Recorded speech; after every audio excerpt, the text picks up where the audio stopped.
দর্শক মণ্ডলী, লিগ্যাল রাইটসের সর্বশেষ পর্বে আপনাদেরকে স্বাগত জানাচ্ছি। আমরা আজকে ইমিগ্রেশন বিষয়ে আপনাদের প্রশ্ন উত্তর দেওয়ার চেষ্টা করছি। আমার সঙ্গে রয়েছেন সলিসিটর কামরুল হাসান।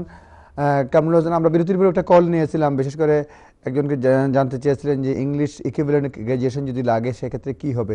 আপনি যেটা বলতেছিলেন বিরতির মধ্যে সেটা যদি আবার বলেন দর্শক সুবিধাতে। জি না, তাদেরকে অলরেডি আনসার দিয়ে দিচ্ছে যে নারীকের কাছ থেকে একটা সার্টিফিকেট নিতে হবে। জি আসলে ইউকে বর্ডার এজেন্সি বলে দিয়েছে যে কোনো আউটসাইড ইউকে যদি কোনো ডিগ্রি হয় তো সেই ক্ষেত্রে নারীকের কাছে পাঠালে পরে ওরা বলবে যে ইকুইভ্যালেন্ট টু ইউকে ডিগ্রি।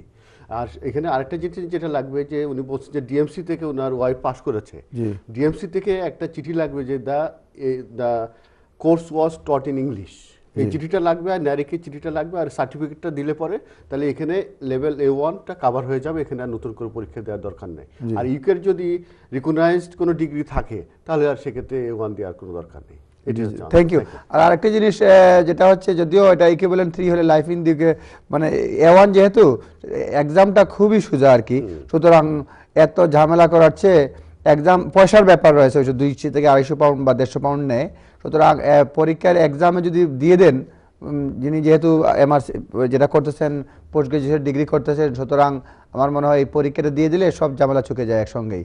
200 পাউন্ডের ব্যাপার, 2 সপ্তাহ মনে হয় লাগে সার্টিফিকেট, সুতরাং এটা পড়তেও মনে হয় হবে না, সুতরাং ওনার জন্য পড়তেও হবে না। সুতরাং একদিনই পরীক্ষাটা দিয়ে এই সার্টিফিকেটটা দিয়ে দিলেই হয়ে যায়, সব ঝামেলা চলে যায়। আশা করি যাই হোক আপনি সিদ্ধান্ত নেবেন কীভাবে অ্যাপ্লাই করবেন। দর্শক, আমরা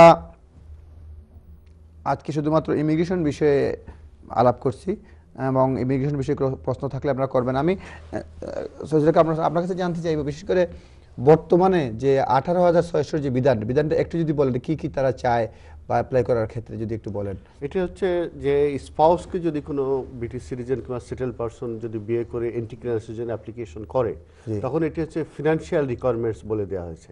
এবং এই ফিনান্সিয়াল রিকোয়ারমেন্টসে দেখানো হচ্ছে যে কেউ যদি সেলফ এমপ্লয়েড থাকে তাহলে সে ইনকামটা দেখাতে পারবে, কেউ যদি এমপ্লয়মেন্টে থাকে সেক্ষেত্রে দেখাতে পারবে, কেউ যদি 2টা জব করে থাকে সে 2টা জবেও সে দেখাতে পারবে, কিংবা আবার যদি ইনকামটি অ্যাপ্লিকেশনে দুজনে যদি কাজ করে তো জয়েন্টলি ইনকামও এটা দেখাতে পারবে। তো এমপ্লয়মেন্ট ক্ষেত্রে যেটা হচ্ছে সেটা হচ্ছে যে একটা জবে যদি থাকে কন্টিনিউয়াসলি 6 মান্থ, সেক্ষেত্রে যে তার 6 মাসের এভিডেন্স দিলে হয়ে যাবে। সেক্ষেত্রে যে এমপ্লয়মেন্ট ক্ষেত্রে আরেকটা ইম্পর্টেন্ট একটা ডকুমেন্ট লাগে, সেটা হচ্ছে letter from the employer. Letter from এমপ্লয়ারের ভিতরে কিন্তু স্পেসিফিক্যালি ওরা কয়েকটা ইস্যু বলে দিয়েছে, সেই ইস্যুগুলো কিন্তু মেনশন করতে হবে ফ্রম দ্য এমপ্লয়ার। যেরকমের জব টাইটেল কি, কবে থেকে শুরু করছে, পার্মানেন্ট কিনা, কত স্যালারি পায়, এবং আরেকটা জিনিস স্পেসিফিক আছে যে কবে থেকে এই বর্তমান স্যালারিটা কন্টিনিউ, এটা মাস্ট লিখতে হবে। রাইটলি পিক আপ করছে ব্যারিস্টার তারেক, যে এই চিঠিটা কিন্তু ভেরি ভেরি ইম্পর্টেন্ট। এই যে লেটার ফ্রম দ্য এমপ্লয়ার এটা লাগবে। এবং আর এছাড়াও একটা সাইন এমপ্লয়মেন্ট কন্ট্রাক্ট, যেটা যে কোনো যে কাজ করতে গেলে প্রথমত একটা কন্ট্রাক্ট সিগনেচার করতে এমপ্লয়ার এবং এমপ্লয়ি, ওইটাও দিতে হবে। আর 6 month pay slip, 6 month pay slip ব্যাপারে কিন্তু আরেকটা জিনিস ওদের আইডিয়াতে বলে দেওয়া আছে, সেটা হচ্ছে যে লোয়েস্ট যেটা দেখবে সেইটাকে